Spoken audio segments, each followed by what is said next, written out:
Okay, so let's talk about VPCs, virtual private clouds, as we know them, and this is your private network within AWS.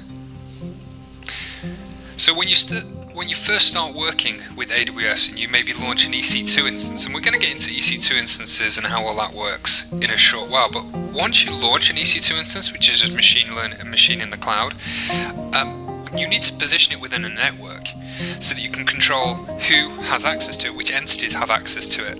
And in order to do this, we need to have a set of rules that surround those EC2 instances.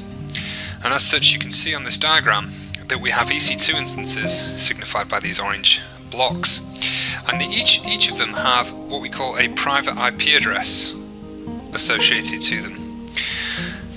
And on this interface, we can apply security rules to determine which set of machines can or cannot access said resource. You may say, okay, well, this machine over here can be accessed exclusively by this machine, but say not this machine. That kind of thing. Okay, and that's what we're going to mean when we talk about something called security groups. I'm going to get into security groups in a second. But as you see, these EC2 instances are associated with a private IP. What you're looking at here are public IP addresses.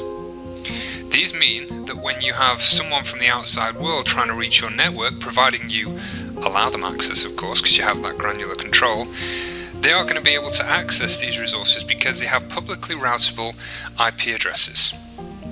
Okay, so let's see how these IP addresses break down. Let me cover this slide first and then I'll explain how the IP addresses work. So when you create an internet connected VPC, there's a few things you're going to have to do. You're going to have a public IP address for the machine, otherwise you're not going to be able to route to it. You're also going to need to choose a range of IP addresses to define your entire network.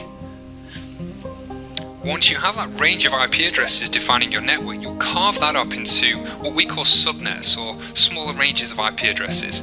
And what people tend to do is separate subnets generally by internet access. So you'll have one subnet or range of IP addresses that can access the internet, and you'll have another range of IP addresses which has machines in that don't access the internet. So you tend to separate subnets like that. You will of course need a way for your machines to be reached by the outside world, and you'll do that by creating a route to the internet. Obviously you're going to need to authorize traffic to and from your VPC. That is done with those security groups I talked about. So let's just jump over to choosing an IP address range. So those numbers that you saw on the previous slide, what do they mean? Well, an IP address is 4 numbers separated by the period symbol, which you're looking at here. It's a typical IP address. Okay. How do you choose the IP address range for your VPC? Well, it really depends on what you're trying to achieve. If you already have an on-premises system that has its own range of IP addresses, because you already have existing machines, you really want to make sure that that range of IP addresses don't overlap the range of IP addresses you create in the cloud as well. Okay, otherwise you're going to have routing problems. What you're looking at here is an IP address, but you'll notice it has /16. This is literally a shorthand way of writing a range of IP addresses.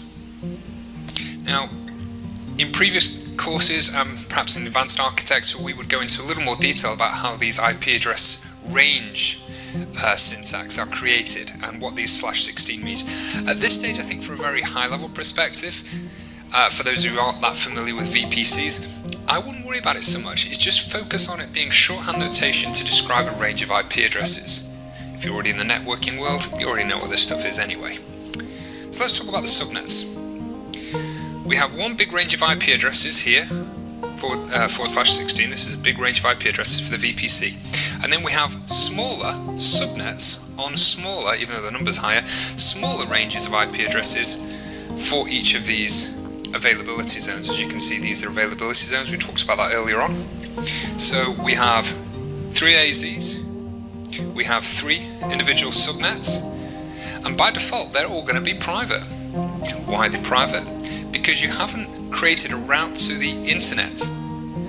And because they are not creating a route to the internet, they're defined as private. If you want it to be public, guess what you do? You add a route to the internet. Okay? So, route tables define where your traffic is moving. So your VPC is going to have a default route table when you create it.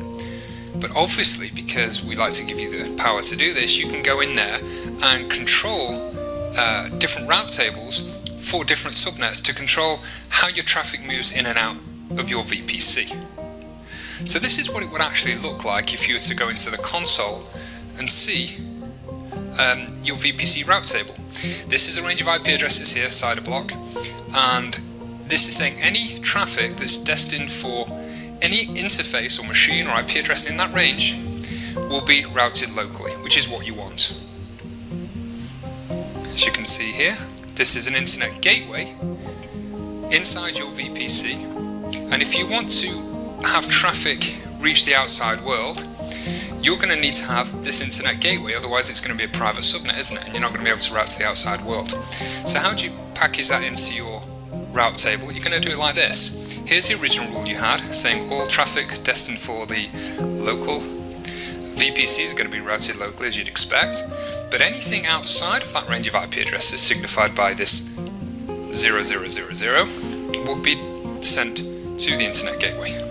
Therefore, when traffic goes outside of this range, guess what it does? It goes to the outside world. Okay? So let's talk a little more about how you secure that and lock that down a little more with network ACLs and security groups. With network ACLs, what you're essentially doing is going one step further than the traditional security group. Remember I mentioned security groups before, that they rely on the interface, they work on the interface level, deciding which traffic or which entities can communicate with each entity. Well, the network ACL is a little higher level than that. What it does, it controls traffic in and out of the subnet layer. Now, in many cases, we find having control over the network ACL is probably a little bit overkill. I mean, if you're locking everything down at the security group interface level, that's probably good enough. But in some cases, especially for things like compliance in certain organizations, you might need to have an additional set of rules determining how your traffic is coming in and out of your defined subnets. And that's what a network ACL allows you to do. So the English translation to all of this is allowing traffic in to your subnet, which is probably what you want, right? There we go. That's what it looks like. If you were to go to the network ACL section, you would see allow and deny rules. Okay, the higher number rule is going to win. That's the way that works. But really, I think the most important part of locking your network down, and the thing that I really want you focusing on, is not necessarily network ACLs. Be aware that they're there, but focus on the security groups. Because what this is going to do is determine which entities can communicate with your other entities, such as whether these web servers can communicate with the back-end servers, whether you might have internet access from here, allowing to here or not. In most cases you say, no, I don't want to allow access from the outside world to this. I will only allow access going in here, and then only allow from these guys to these guys. Okay, and you do that by defining security groups at each interface level. Now, once you defined a security group, here, for example, you can take that security group, think of this as a little piece of paper describing who and what can access these machines.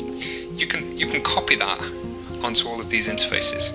So you've got the same security group across all of your machines. So when you add a new machine, you simply associate it with the same security group. And the same goes for these down here. Okay? This means that traffic comes in, hits web servers, and only the web servers can communicate with the backends. It's a good way to lock it down, right? Again, looking here at the console, this is what it looks like when you're creating or working with your security groups.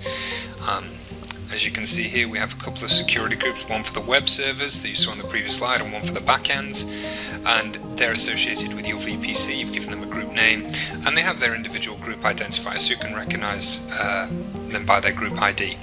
But if you were to, say, click this and highlight the web servers and look below it in the console, you would see all the rules that are being applied. Therefore, whenever traffic comes in, maybe on port 80, which is a typical website URL, if you go to www.example.com, that's going to go onto port 80. And what this rule is saying is that any IP address, meaning anyone out there on the internet, can actually access the machine that has this web security group on it via port 80 and port 80 alone. Okay. So you have to define which ports are available and which range of IP addresses, either a range of IP addresses or, guess what, a security group could also go in here. In this case, for a website, you'd probably want the outside world to reach it, otherwise not much point of a website, right? So that's what a security group rule looks like.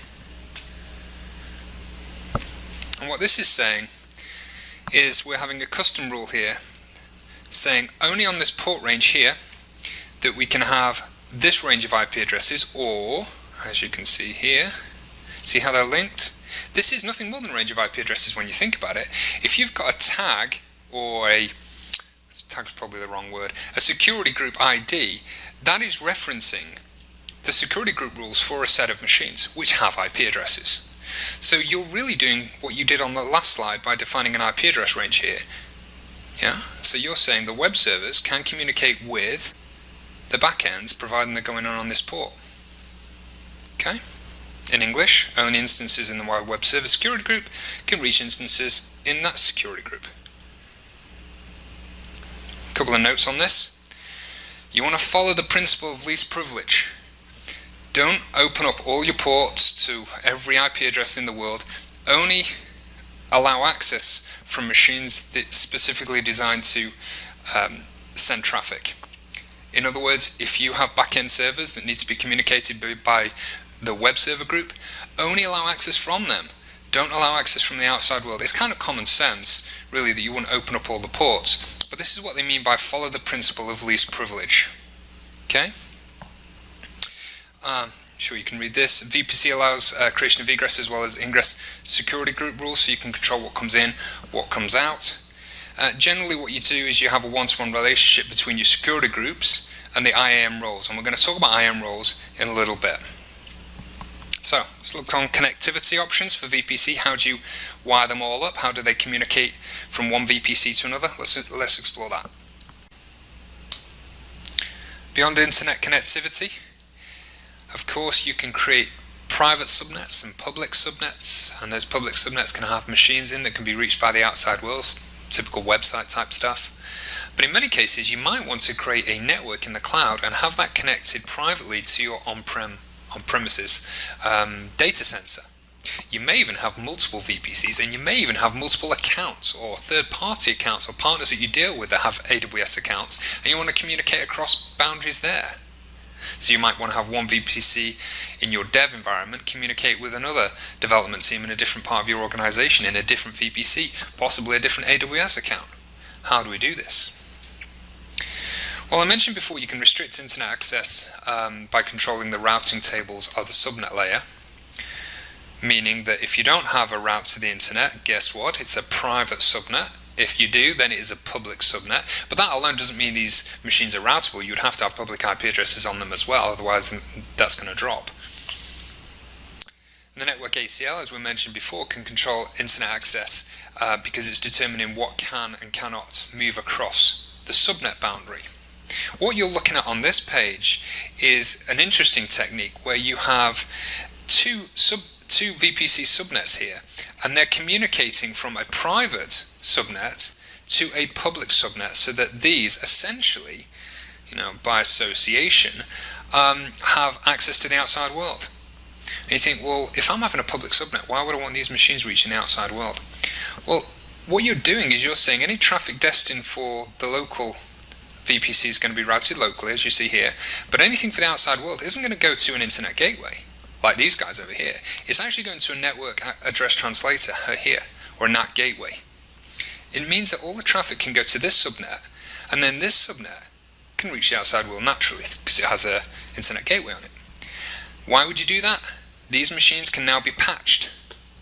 Yeah, because there's no point having machines in a private subnet and then you have a security vulnerability and you can't patch the machines because you can't reach the outside world. This is a mechanism for these guys to reach the outside world in a safe way without actually exposing them via an internet gateway. Very common technique, it's called a NAT gateway. So, connecting the VPCs together. Why would you want to do it? In many cases you have large organizations that want to have some separation of concerns. such as you might have the HR department or a legal department or a dev environment separate from a production environment, but yet in some way you still need to communicate across those boundaries. Things like centralized logging, you might have a remote administration, or you want to scan for vulnerabilities, that kind of stuff. You may even have an authentication directory where you need to communicate across those boundaries. So there are many reasons why you might actually want to have VPCs communicating across each other, and the concept for that is called VPC peering. And this is saying that if you have one VPC over here and a different VPC perhaps on premises, you might allow these machines that have a security group associated with them, which we've named Orange Security Group, they can communicate with the machines over in your private on-premises system that have security groups on them associated with called the Blue Security Group in this slide. Now obviously on premises you probably don't have the concept of security groups, you'll be having firewalls, but as we talked about before, we match like for like, they're pretty much the same things. So what you need to do to establish a VPC peering system, all you need to do is initiate a peering request, and guess what? All you got to do is accept it. Once you have that, you need to go to your route table and say, well, any traffic destined for my local network is going to be transmitted locally. That's hidden below that orange there, that says local. Anything for the outside world is going to go to an internet gateway, right? And anything destined for this range of IP addresses, meaning on-prem, is going to go to the peering connection. This is a peering connection.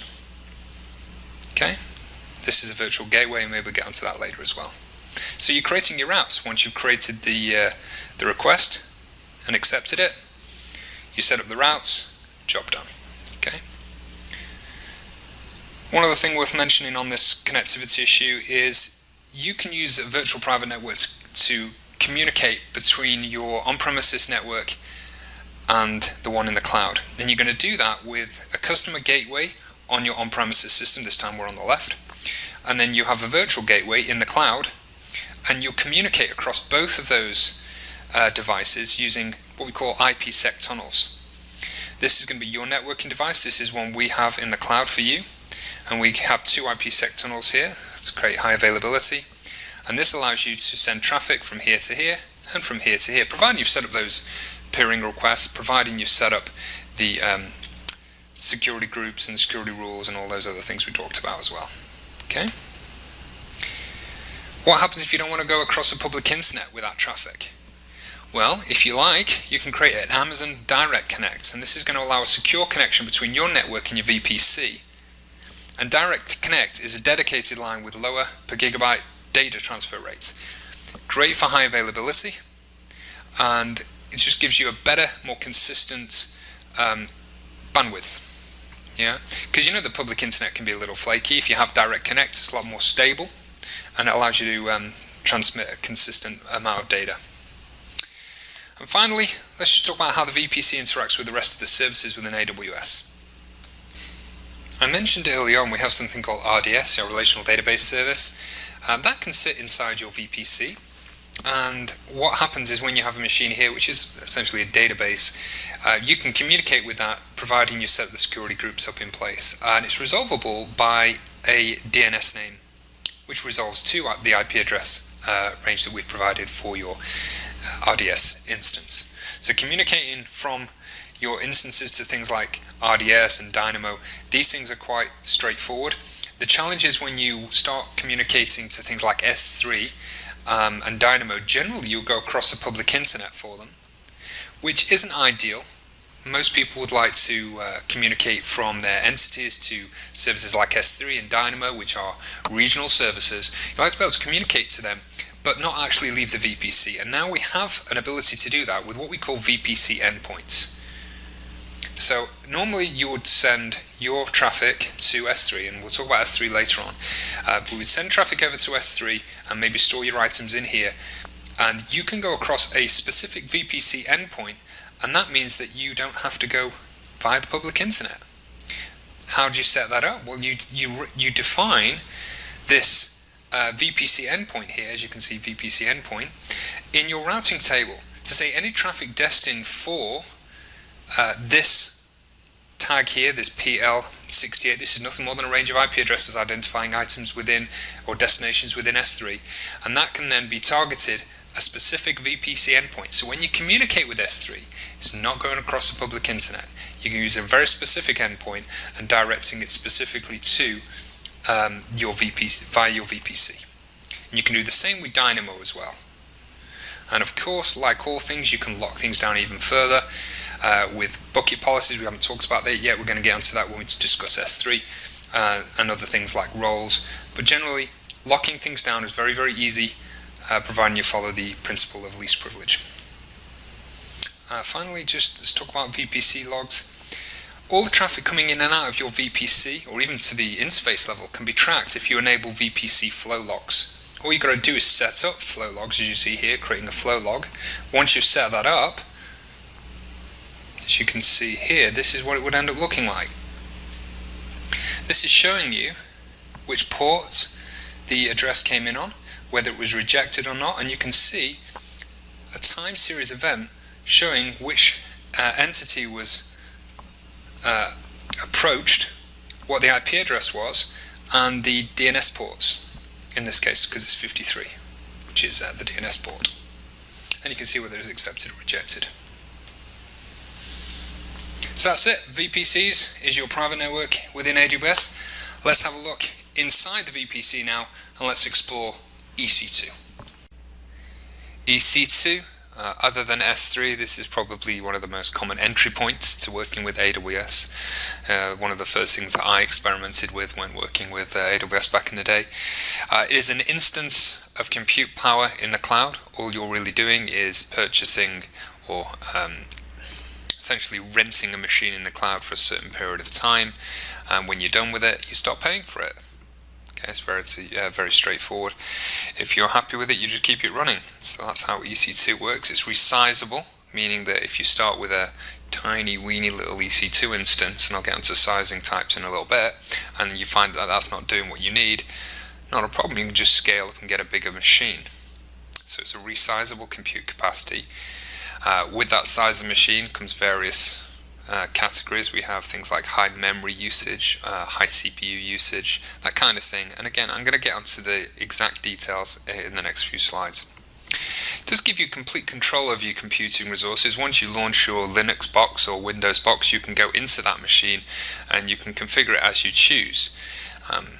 It also reduces the time required to obtain and boot new server instances to minutes. If you were to launch a new machine, you don't have to go and buy a new server and install all the operating system. You can literally click a few buttons in the console and you have an instance in, as it says here, minutes. So you can scale your capacity as your computing requirements change. We mentioned this. You're only going to pay for the capacity that you use. That's the whole point of this. And there's two types you can go for. You can go for Linux or you can go for Windows. Once you have decided on what type of machine you want, you decide which region. You may say, I would like this to be in California or Tokyo. Once you decide on a particular region, you can then go into where exactly in that region it's going to go in terms of the availability zone, which we talked about earlier on. And ideally, for high availability, you want to put your compute resources in more than one availability zone. So if one availability zone got hit by a meteorite, at least your operations are still going to carry on because you've created high availability by putting your resources in another AZ. So how do you launch an EC2 instance via the web console? It's actually very easy. All you need to do is decide on a region. So you're specifying, where's my stuff going to go? Are we going to put this in California? Is this going to be in Tokyo? Once you decide on a region, even though it's not saying it on the slide, you would then go and look at a specific availability zone and drop it in there. And ideally for high availability, of course, you put your instances in more than one availability zone. So if one availability zone got hit by a meteorite, at least your operations still carry on because you've created high availability. Right, we talked about that a little earlier. So you would launch your Amazon EC2 instance from a template, or what we call an AMI, Amazon Machine Image. This defines whether it's going to be a Linux machine or a Windows machine, that kind of thing. And once you have your template, you need to specify a few other things. How much CPU you're going to need, how much memory you're going to need, whether or not you need certain types of storage associated with that instance. You're going to need to put these things in place before you get to the final step of defining things like the network configuration, tagging your instances, deciding on public or private IP addresses, adding security groups at the interface level, or adding some other user data scripts that will run when the machine launches, that kind of thing. But you need to get all the other things in place first. So it has to be region, it has to be the template, then the type of machine, and then the finer details. Okay, once you have those things in place, within a few minutes, you have your machine. Let's talk a little more about that AMI. Excuse me. So an AMI includes the following. It's going to be a template for the root volume, such as an operating system, Windows, Linux. Then you would choose the permissions that control which AWS accounts can use the AMI to launch instances. If you want to, the AMI that you're creating can be launched by just yourself, people in your organization, or people outside your organization. So you can define that, because you don't want to create a machine that just everyone can go and launch. You might want to lock that down a little more. You would also define the block device mapping. And what this does, it associates storage volumes to the instance you're launching. Looks a bit like this. Talked before that you need a region, choosing the operating system, type of architecture, and then who can launch it. And once a valid user decides to launch an EC2 instance from a template, it defines the storage that's associated with instances, and then you're up and running. So one of the things that's worth mentioning related to these EC2 AMI templates is that you could just use one of the standard ones that you get from the console, or you can go into the AWS marketplace and choose an AMI that has been configured specifically for a task, such as you can see on here, Sophos or Oracle, right, or Tibco. MongoDB would be another example. The example would be if you could launch MongoDB onto an EC2 instance, like a database, and you launch that onto an EC2 instance. You could do that yourself. You could configure all of that yourself. But why do that when you've got the people behind MongoDB creating and configuring an EC2 instance just perfectly for working with MongoDB?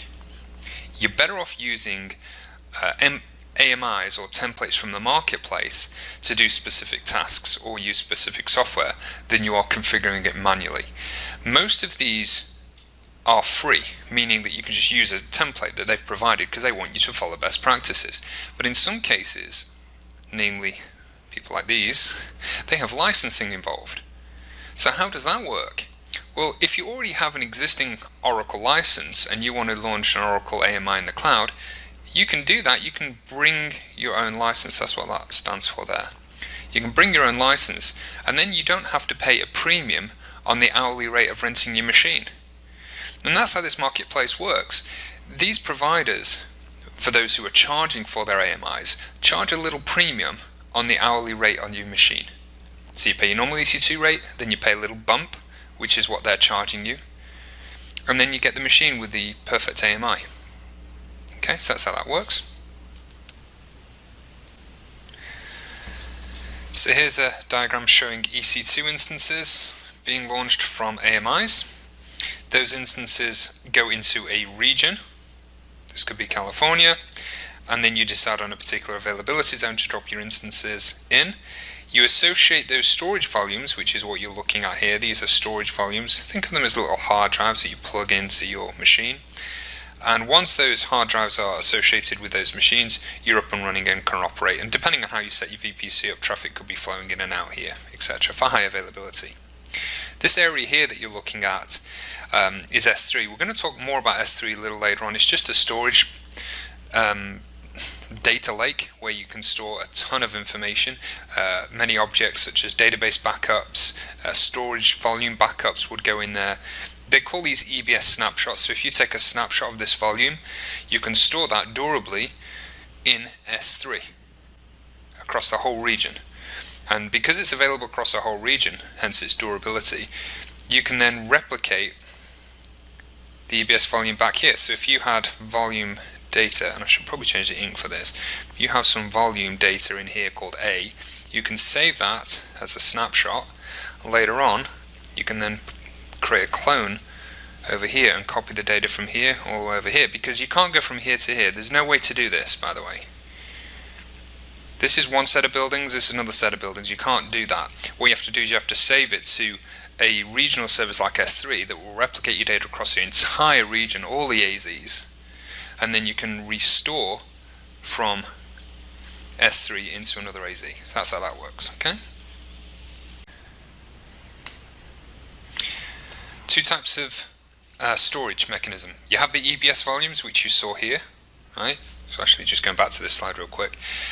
You can store your information on these EBS volumes like this, right? Or if you wanted to, you could imagine you've got a little EBS volume in here, inside the machine. And you can store your data inside the machine. Problem, what happens if that machine dies? You've lost that data, haven't you? Okay. So that's what this slide is referring to, is that data stored on EBS volume can persist independently outside the life of the instance, and the storage is persistent. And that is not true where you store information on the machine itself. Data stored on a local instance only is going to stay there as long as the instance is alive. When you stop that machine and terminate that machine's gone, so's your data. Okay. If you've done this, that's not a problem, because even if this machine dies and it had this associated with it, that's fine. Not only can you snapshot this, as we talked about before over here, back over here, you could also just go, whoop, pop it in there. Yeah? Done that slide. Okay, so choosing the right EC2 instance. With this, there are certain things that you need to think about when you're launching an EC2 instance, such as how much memory is it going to need, what type of network performance is it going to need, what type of storage mechanism you're going to use, CPU usage, this kind of stuff. And when you're considering these type of things, one thing you should be thinking about is the type of processor that you're going to be using on that machine. Now, I don't want to spend a lot of time talking about the inner workings of the processor technology that Intel have. I don't think this is the place for a conversation like that, but just know that there are different types of processor do different types of things very well. Okay, so as you can see here, we have different types of architecture. We have where we have Haswell microarchitecture, which is going to boost your applications by 30% or more. PNC state control, Intel AVX2 for handling floating point and compute-intensive workloads. If you're dealing with maybe handshaking, SSL encryption and this kind of thing, you might want to use this type of processor. Okay, or you might want to use turbo boost technology, to boost the performance and adapts to spikes in your workload if you have a very spiky workload. And in some cases, if you're doing high performance computing, you might want to use AVX. Also enhances video and audio and images. So as you can see, there are different types of processor that these guys create that do certain things really, really well. From a high level, here's what you want to think about. If you're doing a lot of high-powered computing processing and you're using, say, this type of processor that has this feature on it, it would make sense to switch to a processor that uses this. Because if you do that, you're going to get through your workload a lot faster, and therefore it's going to cost you less money. So really, you want to have the right tool for the right job. Now, the challenge with looking at all of these types of architecture is it's very difficult to know which machine to use at a glance. And so what we do at Amazon is we've created this system where we use letters and numbers to identify the type of machine, so at a glance you can figure out what type of machine you should be using. Example being, I need a high memory machine because I'm running Redis, for example. I'm doing a lot of high memory stuff, or running Node.js. I need high memory. Well, then you use an R instance, R for RAM. If you need high compute power, C for compute.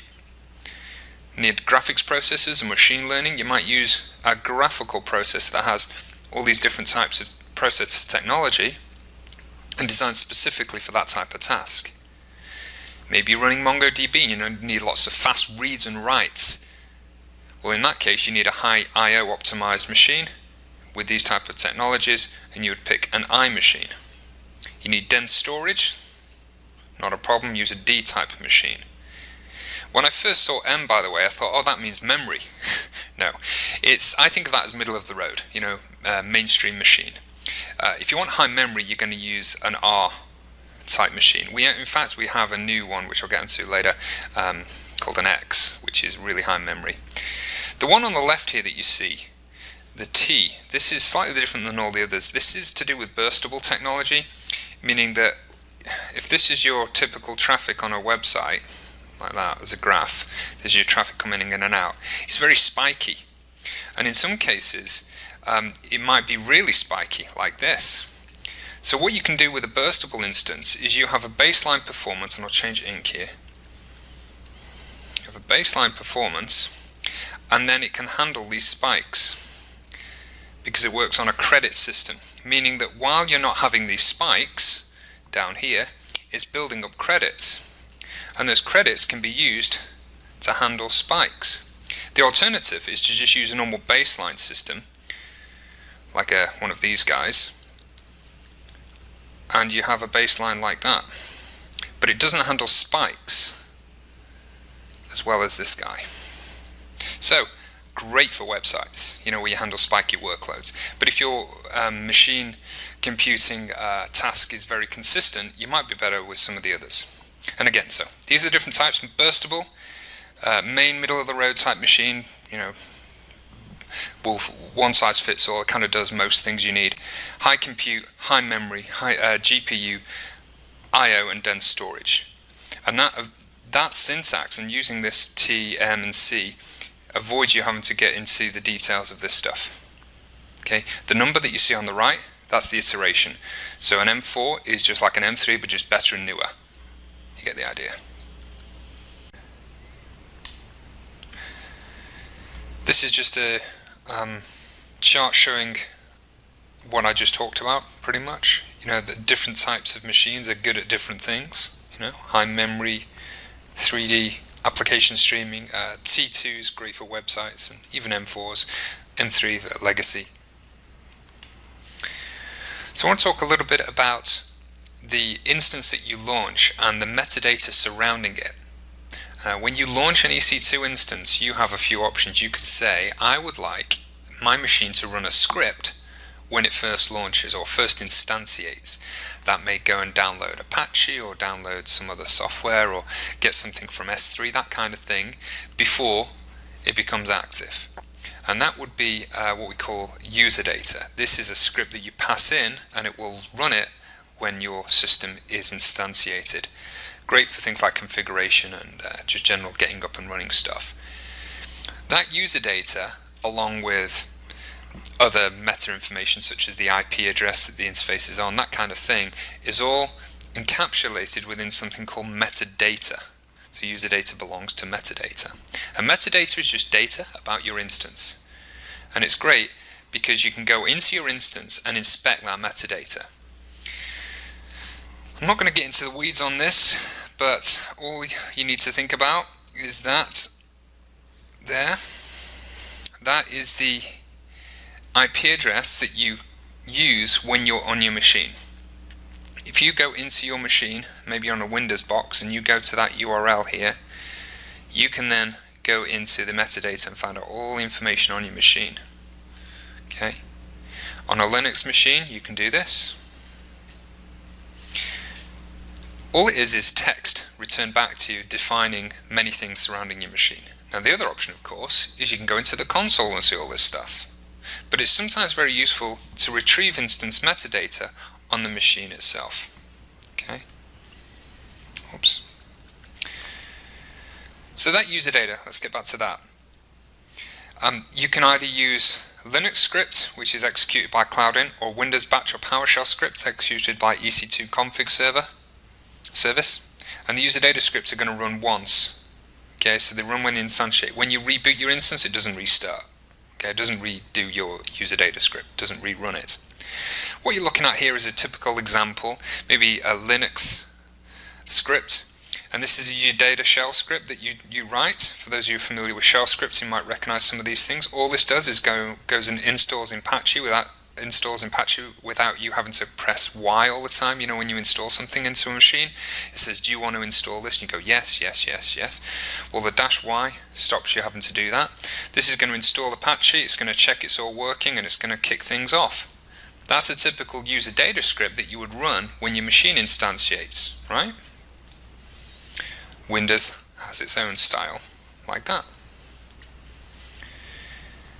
Similar to the previous slide where I was showing Internet Explorer displaying this stuff, well, you can use the same stuff here, go to that URL and get the user data that belongs to the metadata, and you can see that it prints out your user data script here. Alternatively, you can look at it in the console, which is sometimes easier. But again, it's kind of helpful to be able to go into your machine and access this information, right? Okay, let's talk about purchasing. Should really be called renting, I think. It says EC2 purchasing options, because what you're doing is you're renting a machine for a period of time, and when you're done with it, you then terminate it, and then you no longer pay for it. That's the typical on-demand stuff. Everything that we've talked about so far has been alluding to the idea of an on-demand instance. You pay by the hour, run it for 3 hours, guess how long you pay for? You pay for the 3 hours. Okay, it's very easy to use, very easy to set up. In many cases, or in fact almost most cases, you're better off not using that. Okay, ask yourself this: if you have machines, for those of you using EC2, if you have machines in the cloud that are on demand, how long have they been running? If they've been running for more than a couple of weeks, or even a couple of months, or in some cases a couple of years, you would have been much better off using a reserved instance. Because what you're doing there with the reserved instance is you're contacting us ultimately and saying, I would like to have this machine or rent this machine for a long period of time. Okay, maybe a year, even 3 years. And as such, I want a really good deal on that hourly rate. And that's really what you're doing, is you're purchasing a significant discount by either putting some money up front or tying in for a longer term contract. And again, I'm going to refer you to the docs for the details. But the idea of a reserved instance could save you up to 75%. This is not a trivial saving. This is a significant saving. You imagine companies that are spending hundreds of thousands a month on demand, switching over to reserved instances. Going to save a fortune, aren't they? So why wouldn't you always just use a reserved instance? I think this is probably it. Committing to 1 to 2, 3 years, you know. No one wants to do that because what happens in maybe 6 months' time, if you've committed to a 3-year project, in 6 months' time your project dies, are you then locked in for the remaining period? Well, technically yes, but here's the good news: you can use the reserved instance marketplace to resell your remaining time to get yourself out of a contract. It's a bit like getting out of a car lease. Okay, you can pass that on to somebody else. Okay, same sort of concept. I would suggest in all cases, unless you're just experimenting or poking around with a project, you should always be using reserved instances. You only really use on demand for experimenting. This reserved instance can also be scheduled. And you could say, I would like to run a report at the end of every month for 2 to 3 hours, and then you're getting a reduced rate on that. You're only running it during those times, maybe every Tuesday morning, every Wednesday afternoon. You're scheduling them, and then you're only paying for when they're launched, and you're paying for them at that reduced rate as well. So that's a different type of RI. We use the phrase RI to stand for reserved instance. And then we have spot instances and dedicated hosts. Let's talk about spot instances. This is essentially naming your own price. The marketplace will change over time, right? So, and that varies per AZ as well. So the pricing of your instances can vary. The marketplace price for the instance varies across different availability zones. So you imagine the pricing is like this. Okay, this is price up here. Over time, maybe Sunday night or 4 a.m. in the morning on Sunday, where we've got really low traffic, the marketplace price, or the going rate as we should say, is really low. Maybe at peak time it's very high. So what you can do is you can come in here and say, I would like to purchase if the price ever drops below that value. So you specify a price that you're happy to pay. If the marketplace fluctuates, which it does, and then drops below here, you then get your instance, provided the marketplace doesn't rise above your price point. Which is great. There are some downsides. The downside to this is when the market price changes and goes up again, you lose your machine.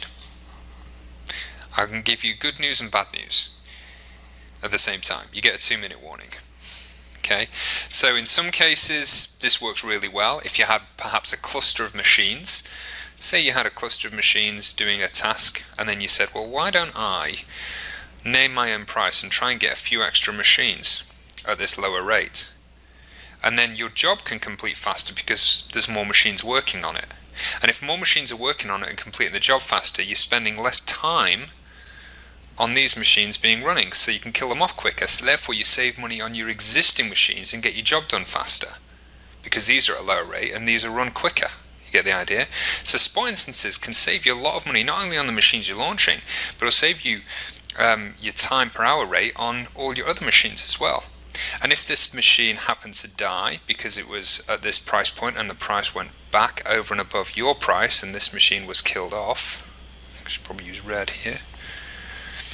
If you've set this up correctly and done it as a cluster, it's okay to kill one machine because the rest of the machines can adapt. Maybe you've got auto scaling, bring in another machine here, that kind of stuff. There's mechanisms you can put in place to make that 2-minute warning thing not sound as bad as it sounds. Yeah? Would you use spot instances for websites? Not so sure. Maybe for clusters, batch processing, that kind of thing is great, because if you can add more machines, wonderful, you get your job done faster. And if you can't, well, what have you lost? Nothing. So, spot instances are naming your own price. And finally, dedicated hosts. There's not much to say about this really. This is where you're dealing with a compliance issue. Perhaps you have a company that says my apps can't be on the same machine as other EC2 instances running, and that you need complete isolation and physical isolation. Very often that can be for compliance issues, or it can be perhaps even for licensing. You might have a license that has a per socket or per core type license, and you've already bought that and you want to bring that over to the cloud. Well, in order to do that, you're going to need to have a dedicated host to take advantage of that and save money. That's really all that does. It doesn't give you any performance boost just because you've got the dedicated host. If you're trying to do high-powered computing and gain performance, there are other more advanced features like placement groups, but dedicated host is more to do with compliance and licensing. It doesn't give you any more benefit than a typical on-demand or RI. Okay? Just a quick heads up before we jump into this demo. I actually had to pre-record this demo in advance because there were certain areas that needed to be masked out. So if you see these horrible blue blocks, that's me doing amazing post-production. Okay, hope you enjoy the demo. So here I am logged into the console. It's very easy to get around this console. All the services when you first log in are going to be exposed here. You can be able to type a service like S3 for example and click on this link, it'll take you straight through to S3. Or you can click the recently visited ones, which also actually appear here in your history. So as you can see from the services drop down, what you're looking at here, which can be grouped or even done A to Z like this, is exactly the same as what you see on the home page here. So it's very easy to find something like code build, for example. Whoops. And you can click that and just go to code build. If you want to switch to a different region, easy enough. Just go in here, switch it out the region, and then you'll see the region change up there. And then it'll be selected for, say, Oregon. Okay? So easy to navigate around as far as clicking on services here, or going back to the home page. The resource groups, if you've happened to have tagged many items, and maybe tagged EC2 as production or test, you can click on one of your resource groups that you've created, and you'd only see the resources that are related to the tags that you've set up, which I find also quite useful for different projects. Finally, one other cool thing I'll show you on here is this section here. If you use something frequently, say you use Cognito, you can just drag them up here like this. I find them extremely useful, and you don't even have to have icons on text, you can just swap them out like that. And then when you're done with them, you just click that, and then you click on OpsWorks, takes you straight in. You get the idea, okay? I find that extremely useful, and drag them off when you're done with them. Alright, so let's go back to the home. So that's navigating around products. There are some links here for how to explore AWS. You look at the marketplace, submitting feedback, all these other things. I've already shown you the regional one. This is alarms, meaning if you happen to have created an EC2 instance and left all the ports open and that kind of thing, it might pick up these under your personal health dashboard. It'll let you know if there's issues about scheduled maintenance on RDS, this kind of stuff, all available within the personal dashboard there. So that's kind of useful under alarms. And then under here we can look at the account information, of course. Opens up in a new tab, brings up all your account information. Cost Explorer is kind of useful too, because this shows you exactly what you're spending on particular products. Breaks it down into AZs, regions and products. What I find really useful on this is to be able to forecast 3 months ahead. It's like, well, what am I likely to spend? Sometimes they get it pretty spot on actually. We could spend a lot of time on Cost Explorer. I'm not going to go down that rabbit hole, but you should definitely play around with that. It's very cool. Organizations, that just refers to if you are in a large organization, you have many groups and different AWS accounts, you can coordinate them all with AWS organizations now. What else is on this menu? Let's have a quick look. Switching roles, so if I don't want to be in a different role, I could just swap that out. I can sign out, obviously. Check my security credentials. I think that's all there is there. So the only one left is this one on the right, call support. So let's just go back to my homepage here. Let's talk about the support. Under support, you have a support center. You can go here and create cases such as, trying to get an increase on soft limit for email, for example. Ask you what region. Ask you a few piece of information on your email type. You type your message, you submit a support case, and then you can track it all with the dashboard over here. Okay, so that's how you raise a support ticket. Forums, kind of common sense as well. If you want to learn how to use an S3 upload, you could click that. Whoops, and it would walk you through it. Also kind of cool. Let's go back to the console. And that's pretty much it, I think. Other than a plug for training, check out our training inserts and which catalogs we have for all different courses and how to schedule a course. That's a little bit of a plug for the division I work in. But other than that, I don't think there's much else you have on the console. I'll leave you with other resources as well. If you just want to get started with a 10 minutes tutorial, these are great. You just click on these, literally walks you through it step by step with nice big images and